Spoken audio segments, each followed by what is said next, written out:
Olá, meu nome é João Ricardo. E o meu nome é Alice Laíla. E este é o episódio número 93 do podcast da DCC. Essa semana teremos novamente 7 blocos. Lembrando que vamos deixar todos os links das notícias no site da Proce, que você pode acessar a partir da descrição deste episódio. Então vem conosco para muita notícia e informação.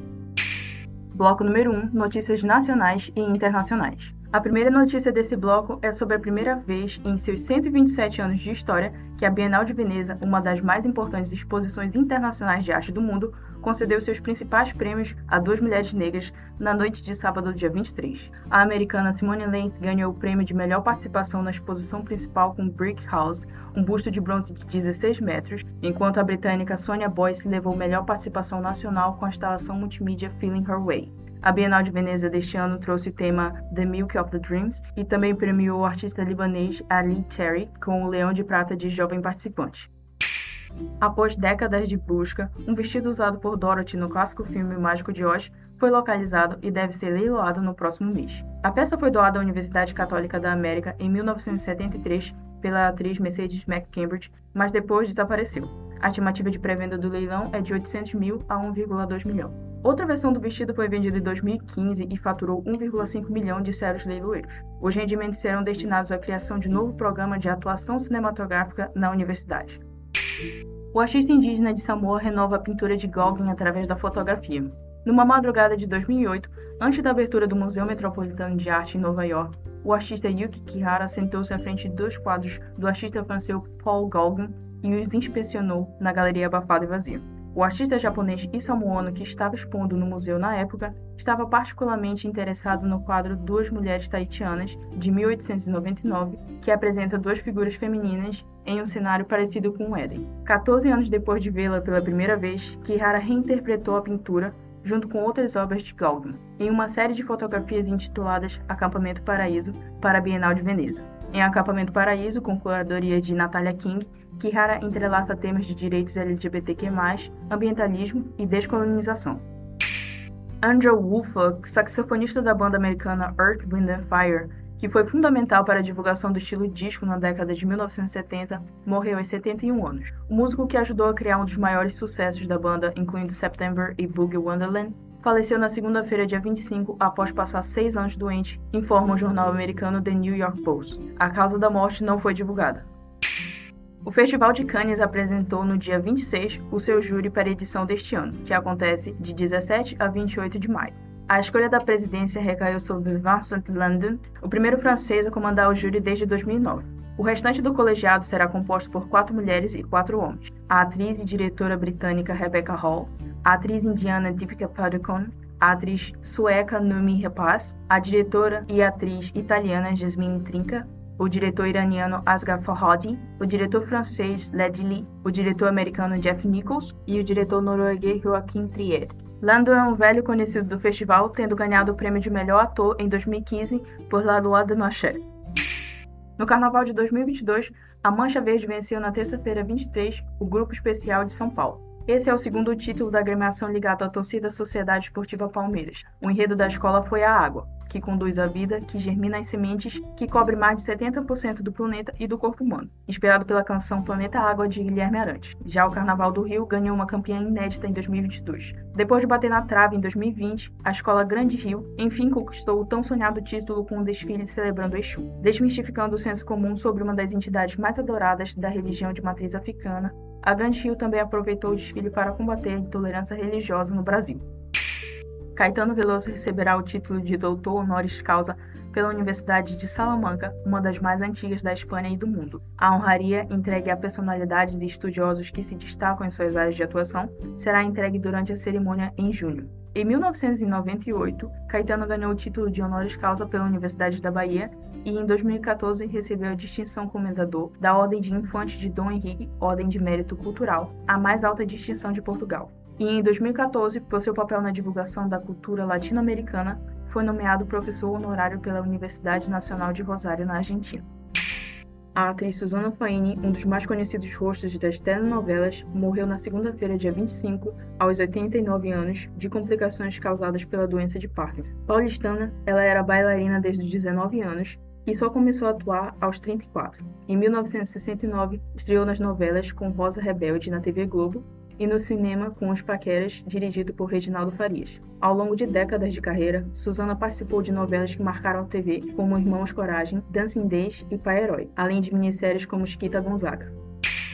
Faleceu no sábado, dia 23, aos 42 anos, Rafael Quint, um dos mais respeitados diretores de audiovisuais do país. Ele foi responsável, entre outros, pelos clipes de Passarinho, de Emicida e Vanessa da Mata, e Hoje da funkeira Ludmilla. Também comandava o projeto Estúdio 62, com artistas como Projota, Maria Gadu e Fresno. Fãs e músicos lamentaram nas redes sociais. A produtora Cave, da qual ele era sócio, não informou a causa da morte.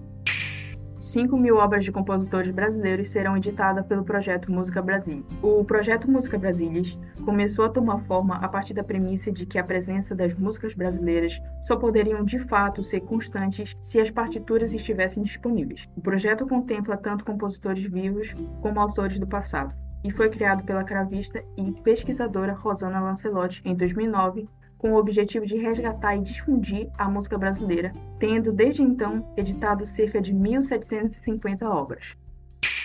Bloco número 2, notícias estaduais, regionais e locais. A Fundação Cultural do Pará, FCP, em parceria com associações e consórcios municipais, Fórum Estadual de Cultura e Fórum Regionais de Cultura, realizou mais uma etapa do workshop Adesão, Implementação e Fortalecimento dos Sistemas Municipais de Cultura. Dessa vez, o curso foi em Itaituba, no sudoeste do Pará, de 27 a 28 de abril. A realização de workshops teve início no ano de 2021 e já visitou municípios como Ulianópolis, na região do Rio Capim, Tucuruí, no Lago do Tucuruí, e em Santarém, no Baixo Amazonas. O objetivo é de orientar os gestores culturais e técnicos sobre as ferramentas necessárias para a criação dos sistemas municipais de cultura.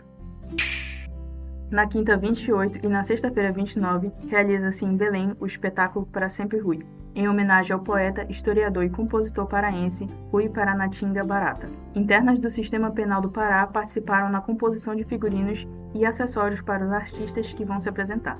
O evento será às 20h30 no Teatro Margarida Esquivazapa, no centro. A direção do show é assinada pelo filho do poeta, Tito Barata, que define o espetáculo como um encontro de arte, memória, cultura e solidariedade. A produção foi pensada como homenagem ao centenário do nascimento de Rui, celebrado em 2020, que por conta da pandemia foi adiado. Médico e escritor paraense Márcio Maueste lança livro na Bienal Mineira do Livro, evento que é a maior iniciativa literária de Minas Gerais e que neste ano contará com 150.000 participantes, reunindo editoras, distribuidoras e livrarias de todo o Brasil, além de contar com a presença de autores da literatura nacional e internacional. A programação, que será feita de forma presencial, conta com diversas atividades para o seu público, como a feira literária, programação cultural, café literário, espaço Eu Criança, biblioteca viva e muito mais. Márcio foi o único autor paraense convidado para a Bienal. Natural de Abaetetuba, ele lançará o seu trabalho mais recente, o livro A Pele que Nos Habita. A segunda edição do projeto Conectando Arquivos, uma ação do Governo do Pará por meio da Secretaria de Estado de Cultura e Arquivo Público do Estado do Pará, segue para Barcarena, no Baixo Tocantins, nos próximos dias 28 e 29 de abril, em uma parceria com o Arquivo Público Municipal local. O projeto, que já foi realizado no município de Bragança em março deste ano, tem como objetivo viabilizar o intercâmbio entre arquivos públicos do Estado, além de compartilhamento de conhecimentos técnicos sobre o tratamento técnico, preservação e conservação documental. Com o tema Literatura e Obnencialidade, a Semana de Literatura do município de Óbidos, no oeste do Pará, homenageou a saudosa escritora Edith Carvalho. A programação, coordenada pela Secretaria Municipal de Cultura e Turismo, teve início na noite do dia 18, no auditório da Casa da Cultura, e se estendeu até o dia 22. Na quinta 21, houve a exposição dos escritores obidenses na sala anexa à Biblioteca Pública Municipal, nos períodos manhã, tarde e noite. Na sexta, palestras em homenagem à saudosa Edith Carvalho no auditório da Casa da Cultura. A Praça de Cultura de Óbidos recebe reparos para a programação do Carnaval X 2022. A Secretaria Municipal de Saneamento e Urbanismo e Infraestrutura de Óbidos, no oeste do Pará, está trabalhando para a recuperação da praça, visando o evento que ocorrerá no próximo domingo, dia 1/5. No entorno da Praça da Cultura, as equipes realizam ações de tapa-buraco e recuperação das calçadas. Na praça, a equipe segue trabalhando na infraestrutura do espaço. Centenas de pessoas são esperadas no evento, que não acontecia há 2 anos devido à pandemia da Covid-19. O Carnaval X é considerado o maior evento carnavalesco do oeste do Pará. Ocorreu a primeira edição da Feira Cultural dos 13 Povos do Baixo Tapajós, em Santarém, oeste do Pará, nos dias 25 a 27 de abril. O evento, promovido pelo Conselho Indígena do Tapajós Arapiuns, reuniu trabalhos de indígenas e artesãos, mostrando o potencial cultural e econômico do segmento para centenas de pessoas. Além da exposição dos trabalhos, foram organizadas apresentações culturais e venda de iguarias. A Feira Cultural tem como objetivo destacar a diversidade, reunindo artesãos de várias etnias da região, despertando aos participantes o interesse pela cultura indígena e a importância de se ter conhecimento no contexto da valorização da diversidade cultural.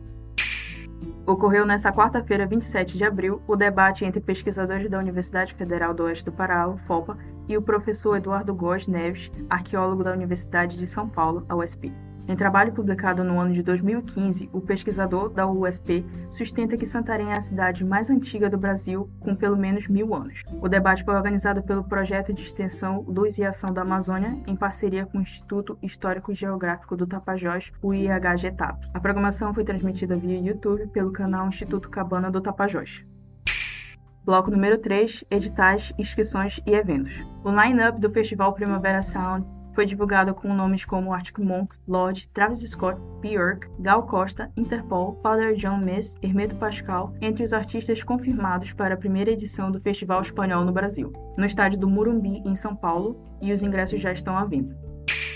Estão abertas as inscrições para a seleção de poesias que vão integrar a antologia Poesia Sem Fronteira. Poderão se inscrever autores a partir dos 16 anos residentes em qualquer país. Serão aceitas uma poesia por inscrição. O tema da obra é livre e as poesias deverão ser escritas na língua portuguesa. Será cobrada uma taxa de 70, que corresponde a um exemplar da antologia.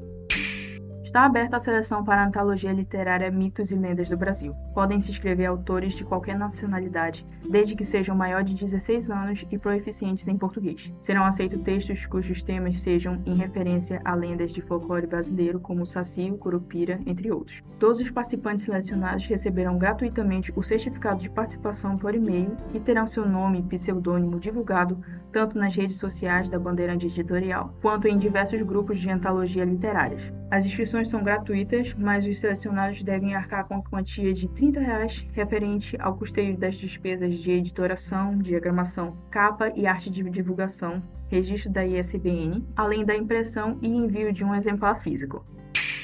E o último edital do bloco é da editora Cybers, que está com inscrições abertas para a seleção de pontos no subgênero Survivor Game, jogo de sobrevivência, que vão compor a antologia Instinto Animal. Poderão se inscrever autores maiores de 18 anos. As histórias devem conter cenários brasileiros, cidades e bairros, etc. Caso não tenha, pelo menos uma das personagens deve ser brasileira. A inscrição é gratuita e não será cobrado nenhum valor para participação na seleção e posteriormente para publicação na coletânea.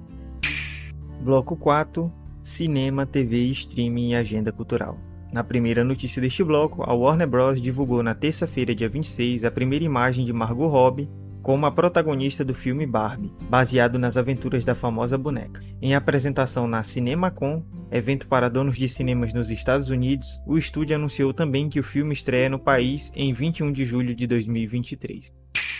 O romance A Probabilidade Estatística do Amor à Primeira Vista, escrito pela norte-americana Jennifer Smith, será transformado em filme. De acordo com o Deadline, a Netflix adquiriu os direitos da obra e adaptará o projeto para o streaming. Vanessa Caswell, responsável pelas séries Little Woman e My Mad Fat Diary, será responsável pela direção do filme. Kate Lovejoy, da franquia de Para Todos os Garotos que Já Amei, assina o roteiro do projeto. A data de estreia ainda não foi divulgada pela Netflix.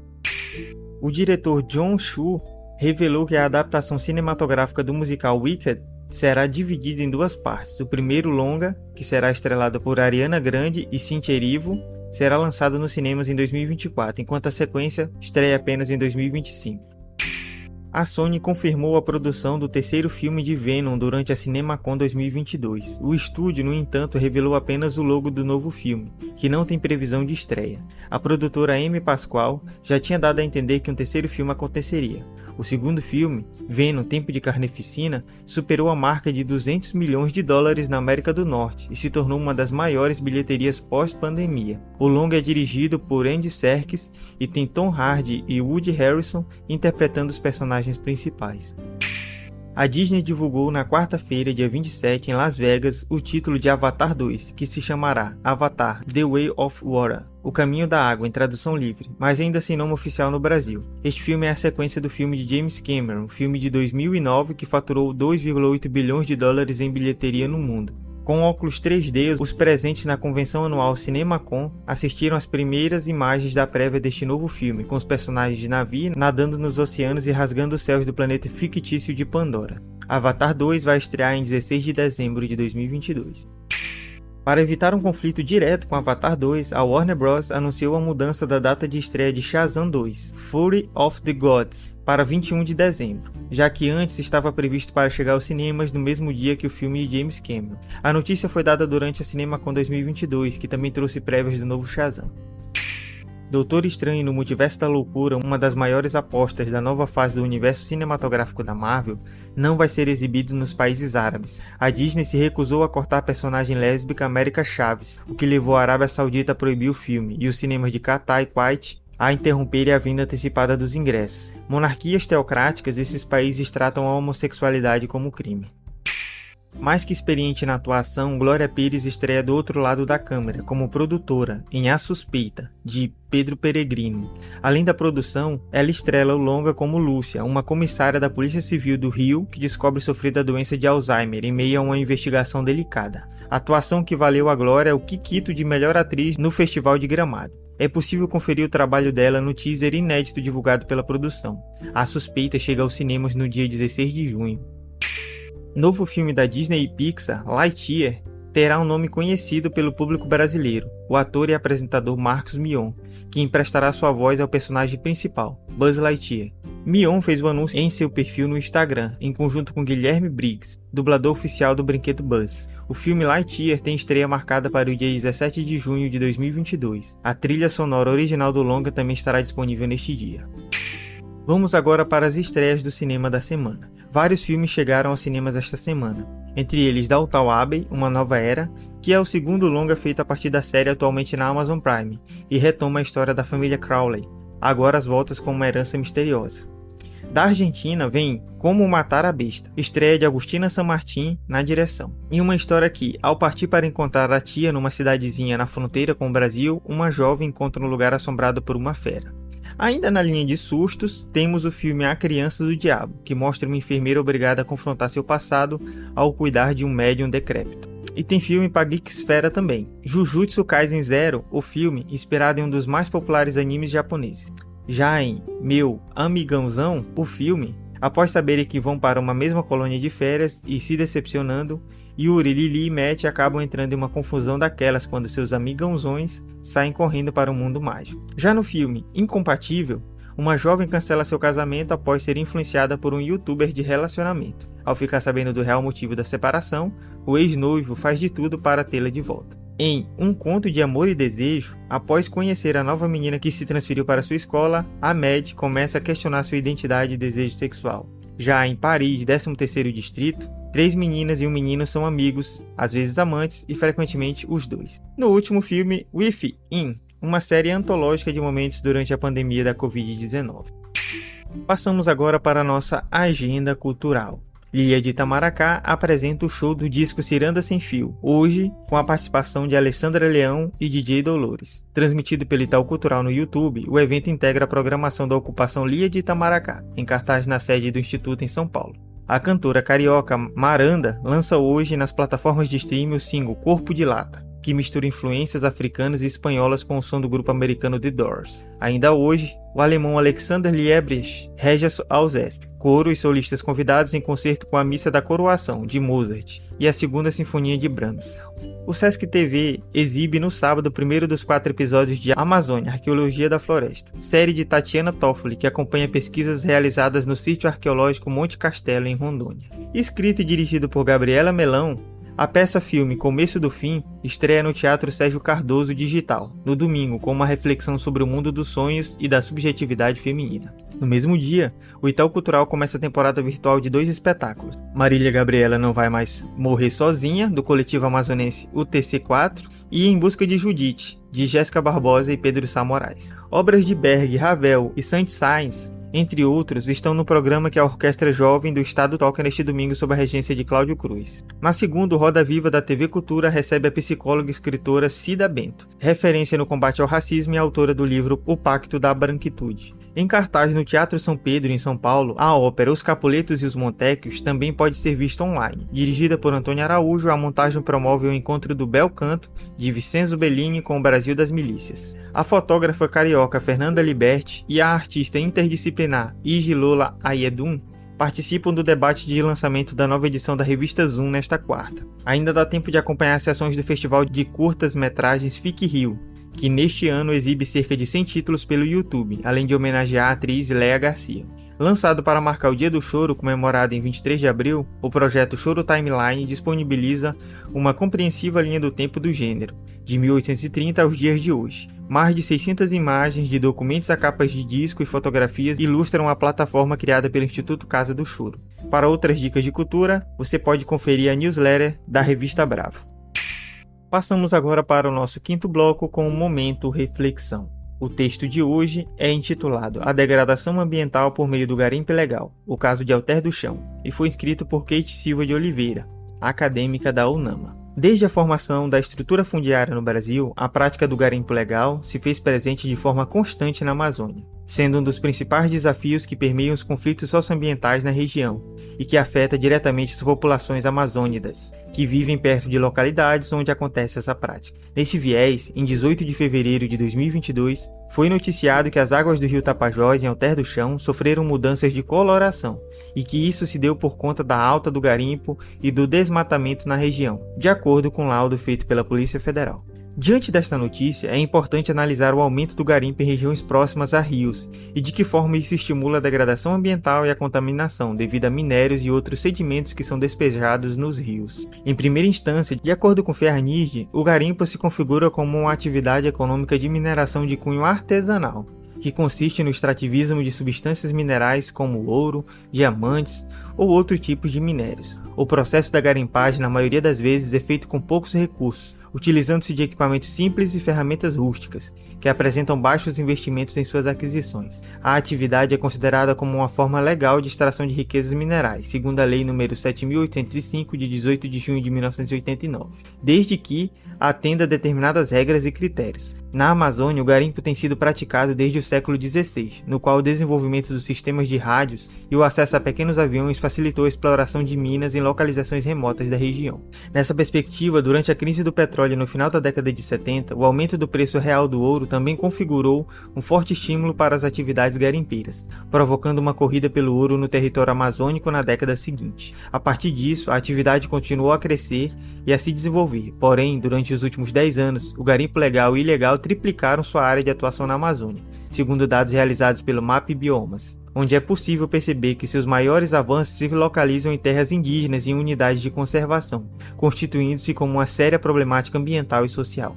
Neste sentido, a atividade é constantemente subsidiada pelo governo brasileiro através da flexibilização da fiscalização ambiental, criação de estradas próprias para áreas de garimpo, estabelecimento de reservas garimpeiras e aumento das taxas de importação para o encorajamento de produções domésticas, visando a grande geração de riquezas. Em segunda instância, a atividade garimpeira é uma das principais atividades econômicas realizadas na bacia do rio Tapajós, sendo presente na região há décadas, de forma ilegal e industrializada, desencadeando problemáticas que perpassam os municípios paraenses, causando cada vez mais destruição de forma massiva e impactando diretamente a vida das comunidades indígenas e ribeirinhas que vivem na região.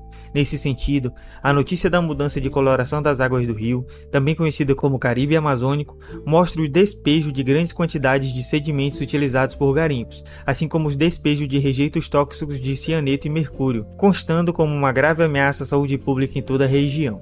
No estado paraense, a atividade é permitida sem que sejam feitas avaliações de seus impactos ambientais e, consequentemente, não há fiscalização dos parâmetros ambientais para a concessão de licenças para o garimpo. O que demonstra o sucateamento de instituições representativas como o IBAMA e o ICMBio e a falta de controle administrativo dos municípios. Além disso, o garimpo na bacia do rio Tapajós representa sérios riscos em relação à contaminação por mercúrio, onde toneladas dele são despejadas na bacia após o uso na extração de ouro, fazendo com que ele seja liberado na atmosfera e nos rios da Amazônia, contaminando os peixes que existem ali e, consequentemente, as pessoas que fazem consumo deles. Dessa forma, segundo dados feitos por pesquisadores da Universidade Federal do Oeste do Pará, que coletaram amostras de sangue em 8 comunidades ribeirinhas na bacia do Tapajós e de moradores da área urbana de Santarém, detectaram a presença de mercúrio em todos os 462 participantes, sendo que 75% deles estavam com as taxas acima do limite considerado seguro pela Organização Mundial da Saúde. Com isso, as consequências deixadas pela atividade estão cada vez mais pondo em risco a vida das populações locais, assim como degradam o meio ambiente de forma exploratória e massiva, seguindo uma lógica dominante capitalista com apoio estatal. Esse texto está muito interessante e, devido aos limites do nosso podcast, nós não vamos colocar ele na íntegra aqui. Mas eu recomendo a leitura e vamos deixar o link na descrição do episódio. Vamos agora para o nosso bloco 6 com o Momento Poesia. A poesia de hoje é intitulada Autorretrato, de Rui Barata, do livro A Linha Imaginária, edição Norte, 1951. Entre a espuma e a navalha sou legenda. O espelho neutraliza o ângulo da morte. A barba estrangulou a metafísica. E o problema do mal é bem remoto. Aqui sim. Aqui resistirei à mímica, ao dicionário e ao laboratório.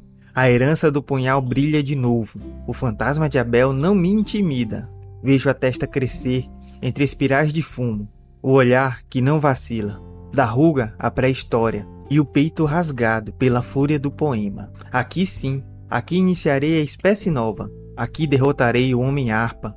E pronto estou para a descoberta do sexo. O pincel dá-me o poder do patriarca. A navalha redua a timidez e o medo. O palavrão rola na boca e salva o mundo. Fechando nosso podcast de hoje, temos o bloco 7 com as dicas culturais. Hoje trouxemos 2 dicas culturais. A primeira é Greenleaf, que está disponível na Netflix, onde o patriarca e a matriarca da família Greenleaf, James e Lady May, comandam uma das maiores igrejas da cidade de Memphis e exercem uma enorme influência sobre os membros de sua congregação, majoritariamente afro-americanos. Sua vida é virada do avesso quando o mistério da morte de sua filha Faith faz com que Grace retorne para o seio familiar depois de 20 anos afastada, com o intuito de investigar o destino da irmã. A segunda dica cultural do nosso podcast de hoje é o filme No Ritmo do Coração. Este filme está disponível na Amazon Prime Video. Em No Ritmo do Coração, Coda, temos a história de uma família com deficiência auditiva que comanda um negócio de pesca em Gloucester, nos Estados Unidos. Ruby, a única pessoa da família que escuta, ajuda os pais e o irmão surdo com as atividades do dia a dia, mas vai precisar decidir entre seguir seu amor pela música ou confiar em sua família para ser sua conexão com o mundo exterior. Este foi o nosso episódio de hoje. Espero que estejam todos e todas bem e com saúde, assim como seus familiares. Tchau, tchau.